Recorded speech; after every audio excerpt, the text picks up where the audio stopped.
Сәлем достар, сендермен бірге Данияр. Бүгінгі тақырып квадраттық теңдеудің қасиеті және теңдеулерді шешу. Енді бұл тақырыпты бастамас бұрын алдыңғы тақырыптарды еске түсіріп шығайық.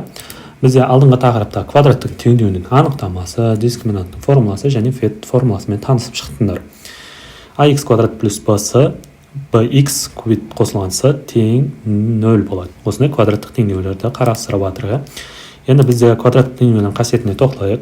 Бізде дискриминантты білесіңдер, d деген әріппен d тең b квадрат азайтылған 4ac. Енді бізде осыған байланысты қасиеттер бар. Бізде мысалы дискриминант бар емес пе? Оң сандар болатын болса, яғни d үлкен 0-ден болатын болса, бізде теңдеудің екі түбірі бар.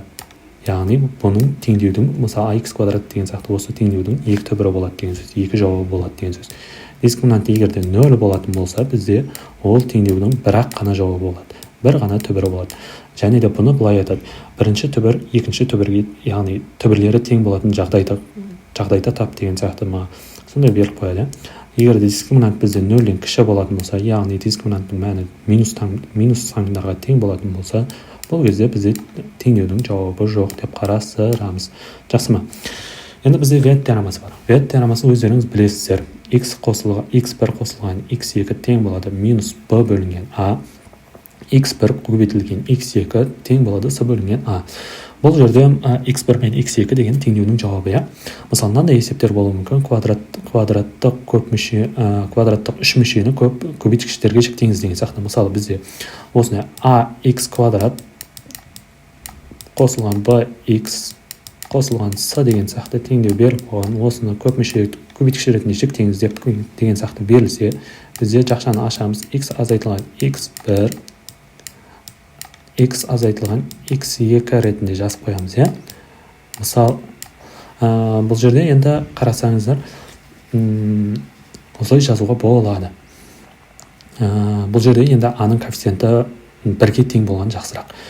Бірге тең болу керек. Енді бұл жерде теңдеулердің қанша түбірі бар дейді. Келесі мысал есептерді қарастырайық. Теңдеулердің қанша түбірі бар. Яғни бұл жерде есепті шығар деген жоқ, түбірін тап деп жатыр. Мысалы, x квадрат плюс 4x қосылған 4 тең 0 дейді. Бұл жерде a тең 1-ге, v тең 4-ге, s тең 4-ге. Енді бұның дискриминантын табамыз жаңа дегендей. Дискриминанты бізде v-ның квадраты бізде 16 азайтылған 4 көбейтілген 4 болады. 4-ге 4-ті көбейтсем 16 азайтылған 16 тең 0 болады. Яғни дискриминант 0-ге тең болды. Яғни бұл теңдеудің бірақ түбірі бар. Бір ғана түбірі бар деп айтамыз. Жақсы ма? Енді екінші есеп. x квадрат азайтылған 7x қосылған 10 тең 0 дейді. Бұл жерде де a тең бізде 1-ге, v тең минус 7-ге, s тең 10-ға. Енді осының дискриминантын табатын болсақ, бізде 7-ның квадраты бізде 49, минус 7-ның квадраты азайтылған 4 көбейтілген 10, бізде 40 шығады. 49-дан 40-та азайтсақ 9, дискриминант сонда 9-ға тең. 9-ға тең деген сөз, ол оң сан. Яғни дискриминанттың үлкен 0-ден болған соң теңдеудің екі түбірі бар. Енді келесі есепті қарастырайық. Түсінікті болса. Квадраттық үш мүшені көбейткіштерге жіктеңіз деген есеп. Бұл жерде жаңа дегендей вет арқылы бұның түбірлерін тауып аламыз. Мысалы, бізде x1 қосылған x2 минус v бөлінген a болу керек. Яғни минус 2 бөлінген 1, яғни плюс 2 болады. Яғни түбірлерінің қосындысы 2, көбейтіндісі минус 48-ге тең болады. Сонда x1 бұл жерде 8, x2 бұл жерде минус 6 десем болады. Өйткені түбірлерінің қосындысы 8-ге 6-ны қосатын болсам 2 шығады. 8-ге 6-ны көбейтетін болсам минус 48 шығады. Дұрыс қой. Бұл жерде a-ның коэффициенті 1 болып тұр. Сондықтан ыңғайлы болып тұр. Енді бұны жіктейтін болсақ, бізде x азайтылған 8 қашан жабамыз? X қосылған 6 болады, иә? Дұрыс қой, иә, оқушылар? Осы көбейткіштерге жіктеп осылай жазып қояды екенбіз. Енді келесі есепке өтейік. Аның қандай мәндерінде осындай теңдеу берілген, теңдеудің түбірлері өзара тең. Жаңағыдай айтып өткендегіндей дискриминант тең нөлге тең болатын болса, түбірлері тең болады және түбірі бірақ мәнге шығады. Яғни дискриминант нөлге шығу керек.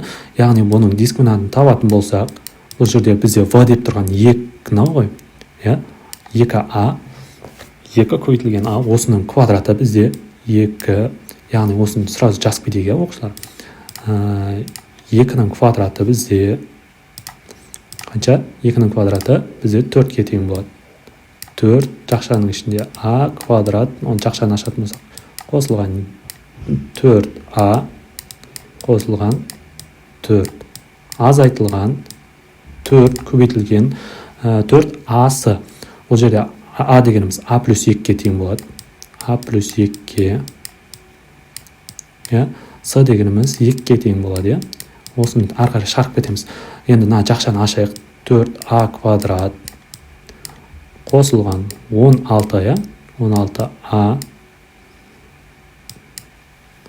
4a квадрат қосылған 16a қосылған 16, енді мынаяққа жалғастырып кетейік, минус 4a қосылған минус 2-ні көбейтуді ұмытып кеттік ана жерде достар. Қазір көбейтіп жазып қойып.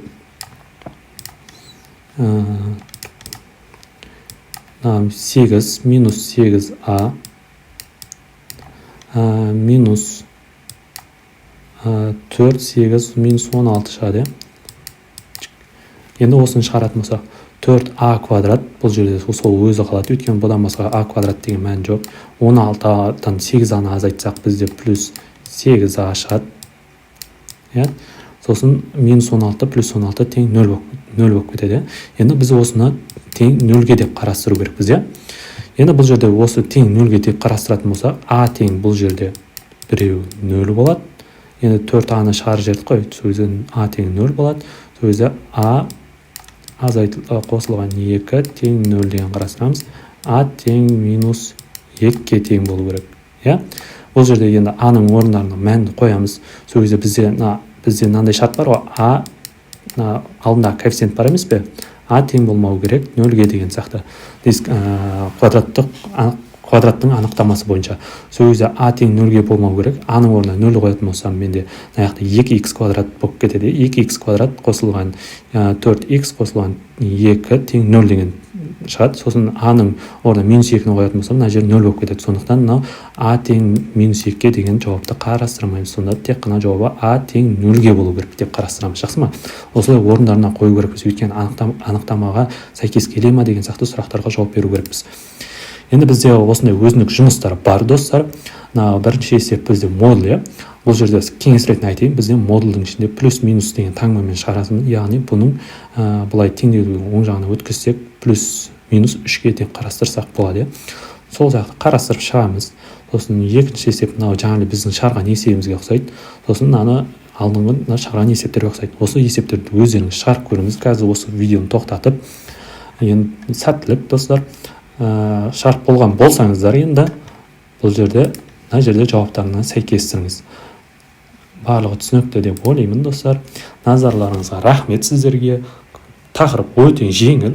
Осы тақырыптың осыған қарап үйренсеңіздер болады. Парақшаға тіркеліп кетіңіздер. Алда тақырыптар өте көп. Сол тақырыптарды оңай жолмен үйренеміз. Сәттілік, достар. Бізді қолдап комментария жазып лайк басып кетіңіздер.